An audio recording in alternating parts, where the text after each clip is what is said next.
Orang-orang kaya Rusia, pendukung Presiden Vladimir Putin diyakini mulai kesal dan lelah menghadapi sang pemimpin. Apalagi mereka ikut terseret, ikut dirugikan oleh sanksi yang dijatuhkan Sekutu Amerika kepada Rusia atas tindakan Putin yang perintahkan menyerang Ukraina.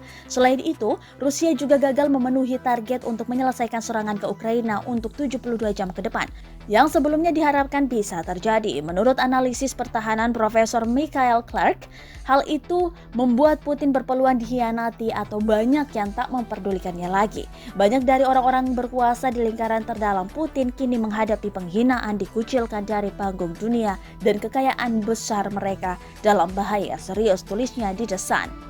Setidaknya ada 200 oligarki yang menjadi kaya berkat Putin dan dari korupsi pendahulunya, tetapi mereka akan mulai mempertanyakan kesetiaan mereka, tambahnya. Clark mengatakan, para orang kaya ini mulai pergi meninggalkan Eropa jika kekayaan mereka akhirnya disita. Clark menegaskan bahwa Putin saat ini seperti pemimpin Uni Soviet Joseph Stalin yang terputus karena rasa ketakutannya. Selain itu, ia menilai saat ini lingkaran terdalam Putin yang sebelumnya memiliki 20 penasehat saat ini telah menurun menjadi tak lebih dari 3 atau 4. Sanksi telah diberikan oleh hampir semua negara besar di dunia kepada sekutu serta teman terdekat Putin.